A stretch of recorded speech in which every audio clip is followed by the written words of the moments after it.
Les amis, nous arrivons enfin à la fin de l'année et forcément, qui dit fin d'année, dit bilan de l'année. Ça va de soi. Donc, puisque l'année est quasiment terminée, je pense qu'il est grand temps de faire un petit bilan manga de toutes les sorties qu'il y a eu cette année. Et donc, comme je l'ai fait l'année dernière, on va faire un top 10 des sorties de l'année 2018. Alors, à savoir que j'ai un petit peu triché. Forcément, dans les vidéos top 10, on a vraiment envie de vous mettre le top du top, hein, ça va de soi. Et c'est vrai que cette année, il y a eu énormément de sorties. Vous-même, vous le savez, puisque c'est vrai que j'ai eu présenté beaucoup de mangas cette année. Franchement, je dois vous avouer que j'ai trouvé ça assez compliqué cette année. Par conséquent, ça ne sera pas un réel top 10, puisque ça sera seulement un top 8. C'est vrai que j'aurais facilement pu trouver 10 mangas qui sont bons et vous les mettre dans ce top. Mais c'est vrai que dans cette vidéo, j'ai vraiment envie de vous montrer le top du top. Vraiment, les gros coups de cœur qu'il y a eu cette année. C'est pour ça que je me suis limité à 8. Il y en a même un petit 9e, on verra à la fin de la vidéo. Donc, si vous êtes prêts, c'est parti. On commence avec le premier manga. Bien évidemment, on commence avec le très célèbre TPN, aussi appelé The Promised Neverland. Je pense que les 3/4 d'entre vous connaissent ce manga. The Promised Neverland, ce manga où des enfants sont éduqués dans le but de se faire bouffer par des monstres. C'est vachement cool. Ce manga où des enfants de 10 ans sont aussi intelligents que Michael Scofield. Franchement, faut le faire. Un manga psychologiquement incroyable où les enfants les plus intelligents vont tout faire pour s'échapper de cet orphelinat, vont tout faire pour déjouer les plans de leur maman et des différents monstres qui se situent à l'extérieur. Des personnages attachants, un scénario haletant et dynamique, de très jolis dessins. TPN est clairement un manga à ne pas louper. Pour le deuxième manga, je suis sûr que toi qui regardes cette vidéo, tu vas être carrément surpris. Il s'agit du manga Fairy Tail Battle Royale. Tu vois, je t'avais dit que tu allais être surpris. Un manga tellement méconnu et c'est d'ailleurs bien dommage. Dans ce manga, une fille persécutée à l'école va avoir l'occasion de faire un souhait. Son souhait sera bien entendu d'être aimée par ses camarades de classe. Petit bémol, à la suite de son souhait, elle va être téléportée dans le monde de Alice au pays des merveilles. Sauf que ce monde est rempli de monstres complètement dégueulasses qui n'ont pas l'air de vouloir du bien à notre héroïne. À partir de là, notre personnage principal va tout faire pour essayer de survivre dans ce nouveau monde et essayer de comprendre ce qu'elle fait ici. Une héroïne attachante, mignonne, un monde totalement apocalyptique, des monstres qui font quand même bien flipper, un scénario bien ficelé. Voilà ce qu'est Fairy Tail Battle Royale. Comme je l'ai dit, ce manga mérite d'être tellement plus connu, alors n'hésitez pas et foncez le lire. Comme troisième manga, on va parler d'un manga que beaucoup connaissent, Made in Abyss. Déjà, comment ne pas aimer un manga où les 3/4 des personnages ressemblent à des chibis? Franchement, ils sont tellement mignons. Ce manga où tous les aventuriers, ou plutôt caverniers comme ils sont appelés dans le manga, désirent se rendre au cœur de l'abysse, une faille gigantesque à la profondeur inconnue, habitée par d'étranges créatures et remplie d'antiques reliques. Rico, cavernière amateur, va un jour recevoir une lettre provenant de sa mère, supposée être décédée au fond de l'abysse il y a plusieurs années. À partir de là, Rico, accompagné de Légu, un étrange homme robot, va décider de descendre à l'intérieur de l'abysse afin de retrouver sa mère, qui, je le rappelle, est supposée être décédée. Vous cherchez des personnages mignons, un univers magnifique, un abysse que l'on a hâte de découvrir, des dessins envoûtants, alors lisez Made in Abyss. Ce manga est une véritable merveille. On passe au quatrième manga et là ça va envoyer du lourd. En effet, ça va envoyer du lourd parce qu'on va parler de Kingdom. Ouh, j'en ai déjà des frissons. Ce manga faisait clairement partie des mangas les plus attendus de l'année 2018. Et franchement, il déglingue.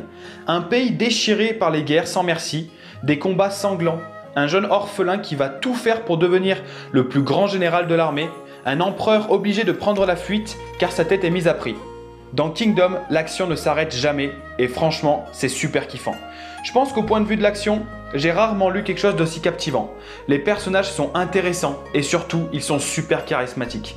La densité des différents combats, mêlée à des dessins très accentués, rend la lecture hyper appréciable. Concrètement, il ne faut surtout pas passer à côté de ce manga, car clairement, vous ne serez pas déçus. Pour le cinquième manga, je dois avouer que ça a été une petite surprise. Il s'agit du shonen Dr. Stone, manga dessiné par le Tarantino du manga, j'ai bien surnommé Boichi. Dr. Stone est un manga post-apocalyptique. Un jour, une lumière brillante apparaît dans le ciel et pétrifie toute l'humanité, transformant chaque humain sur Terre en pierre. Quelques milliers d'années plus tard, Senku, notre personnage principal, parvient à se libérer de cette pétrification et découvre un monde dévasté où la nature a repris ses droits. Plus tard, un autre de ses amis va également reprendre conscience et à eux deux, ils vont tout faire pour recréer un semblant d'humanité dans ce monde hostile. Un shonen intéressant, bien qu'un petit peu tiré par les cheveux, un univers apocalyptique comme je les aime, des dessins de toute beauté, en même temps c'est du boichi, et tous ces ingrédients réunis font que l'on a un manga qui est de grande qualité. Pour le prochain manga, on va rentrer dans le sale, voire même dans le très sale. En effet, puisque nous allons parler du manga Starving Anonymous.